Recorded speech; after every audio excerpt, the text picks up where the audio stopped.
Hello, I'm Tanya. Today I wanted to talk about mothers, and specifically the mothers in my life. I am the youngest of 4 daughters. We girls were born about every 2 years. I have been blessed to be a part of a family that has an amazing, talented father and a courageous, wonderfully courageous mother who has battled the effects of abuse and mental illness most of her life.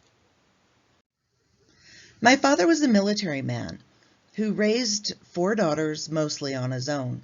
With Mom's health challenges, she spent the greater part of our growing up years in hospital. Dad did occasionally have help caring for us when we were younger, in the form of grandparents, cousins, aunts, and uncles.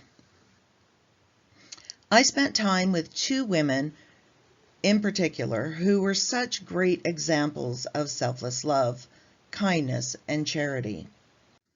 These were my Auntie Anns. I spent a lot of time when I was little within their homes. Auntie Ann with an E had a daughter the same age as me.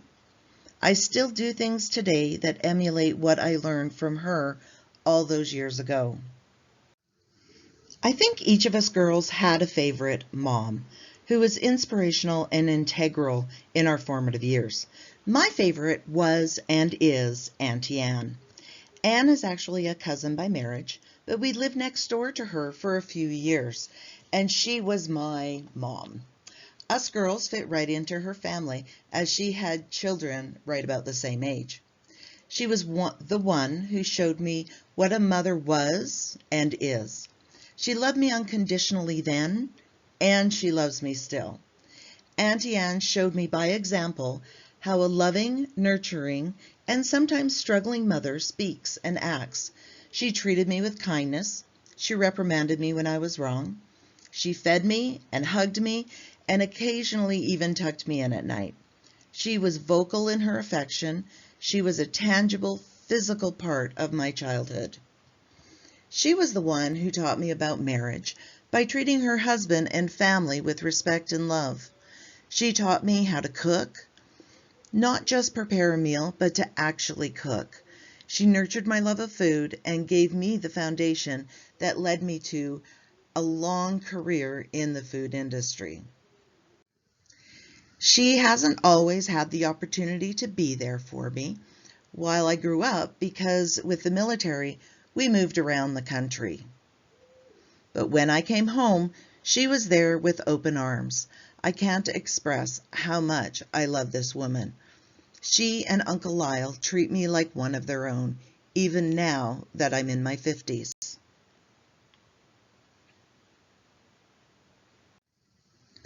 I also learned about being a mom from my friends' mothers and from my grandmothers. I spent many years watching other women, watching how they treated their children and their husbands, watching how they accomplished their goals, seeing how they took care of their homes, gleaning any knowledge that I could. My own mother would drift in and out of our lives. When at home, she would try really hard to be a good mother. She had a talent for baking. There would always be freshly baked bread when she was home. She was famous for her dinner rolls, which I now make for my family. She tried to be a normal mother to us, but every day was a struggle. And as she had an undiagnosed chemical imbalance for many years, and inevitably she would return to what was labeled the psych ward, and we girls would be left to figure it out for ourselves. Something fascinating and beautiful happened between us sisters. The thing is, we started to mother each other. It started with my oldest sister. She had been a mother since she was a child, making sure we were dressed, helping around the house, and teaching her little sisters how to cook and do chores. Then, as we became older, and especially after our little mother left for university, each of us remaining would move in and out of that role, being mother to the others, each girl playing at her own strengths. And to this day, we nurture, teach, love, and instruct each other.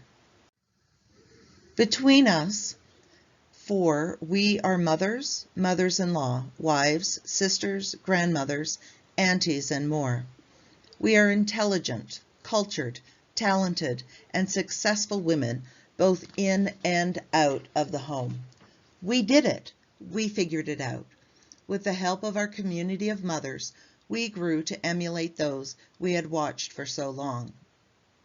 With talking about mothers, I can't let this opportunity pass without mentioning my beloved mother-in-law. We have not always had the smoothest of relationships, but this woman has been such an influential person in my life.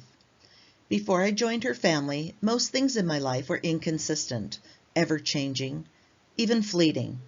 Little did I know, at the time, that I would need her and her life lessons so much. She and my father-in-law have been the steadying influence in my husband's and my lives. Where I felt like a butterfly most of my life, flitting from one thing to the next, they were the roots of the family tree, buried deep in the soil. What has she taught me? She taught me lessons in consistency, steadfastness, and determination. Once she commits to something, she will see it through. She gives it 100%, 100% of the time. She showed me how to move forward and stand tall against hardship and adversity, and to do it with grace and style. She has a huge and tender heart. Lucky for me, she passed that trait on to her children. She taught me that I can do hard things, and I have, because through her example, I knew I could. I can't thank her enough for raising the man I call husband. She raised a kind, loving, funny, loyal, stalwart son. He has been my sweetheart for 32 years. It's been 32 amazing years. I would not be the same woman that I am today without her or her amazing son in my life. I've learned a lot about mothers. Not all mothers have given birth, nor are they only mothering and nurturing their own children. Some mothers are dads. Just like mine, he was both mother and father for years. Some are aunts or grandmothers. Some mothers are those easygoing daycare workers who cuddle a tearful toddler or hose down a pudding-covered baby after snack time. Teachers who show special interest in a child who is shy or at risk is nurturing that child. I have to say how thankful I am for those individuals in my life who have taught me what being a mother is. It's not being perfect. It's not always having a clean house or even clean kids. Everything gets dirty once in a while, and children do wash. Mothering is not always pretty. Mothering is not always having the patience of a saint. Even if your mothering is imperfect, your life is imperfect, and your kids and you are imperfect, that's okay. Doing your best is good enough. Give the other mothers in your children's lives a chance to pick up the slack. It does take a village. In the end, you will have amazing adult children who are empathetic, well-mannered, and kind to others. And that is a great foundation to build on. You can do this. I have faith in you. I am thankful for all the blessings in my life. I pray that Father God will see fit to bless each one of you with the righteous desires of your heart, that He will bless your family and those whom you surround yourself with, that you will feel peace in this troubled world, and that we will find strength in each other.